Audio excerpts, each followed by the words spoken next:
What really complicates this whole thing is that everybody hears differently.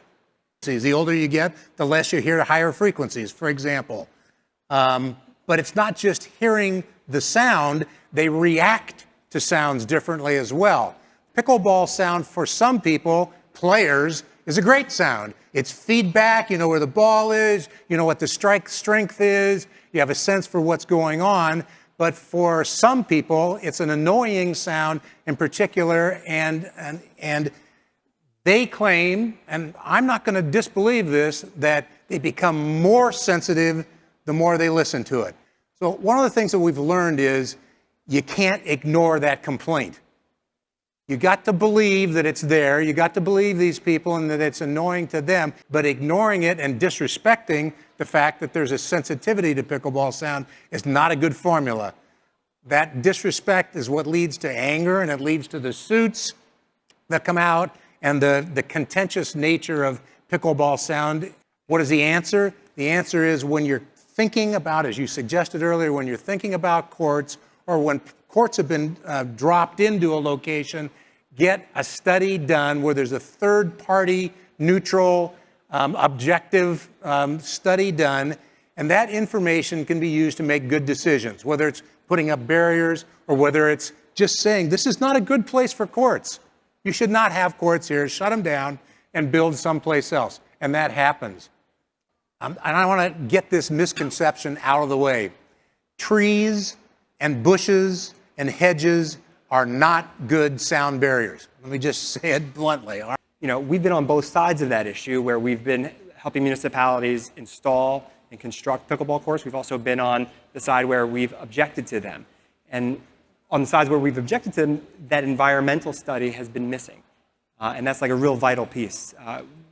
Okay, we have some kind of rules of thumb that we work with.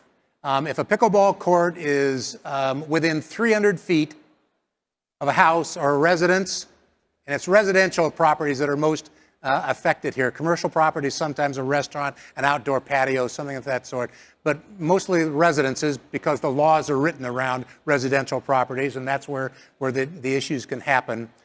Within 300 feet, it's probably going to take some sort of mitigation, some sort of attention, either by paddles and equipment or by some sort of barriers associated. Within 200 feet, it could be significant amount of attention that's going to be required in terms of barriers and once again, or some other activity. Within 100 feet, it's pretty difficult to get the sound level down to a point where it's going to be acceptable to residents. If it's a flat plane, if there's no elevation changes and there's no barriers, it's just not going to work within 100 feet. It's been our experience.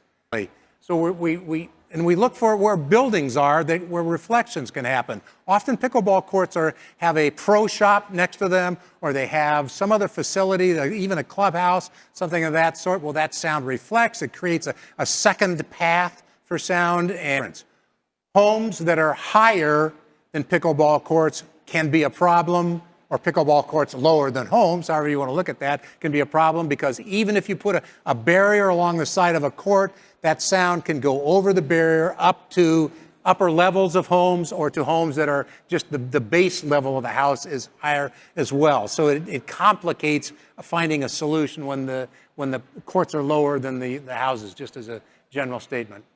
Certainly helpful. As close courts, especially if they're used many hours per day. A big difference between this sport and some other activities, like the garbage truck shows up, it's very noisy, it's got a backup beeper, it's beeping. But how long is it there? It might be there for 2 minutes, where pickleball could go on for 12 hours, and that's a real difference.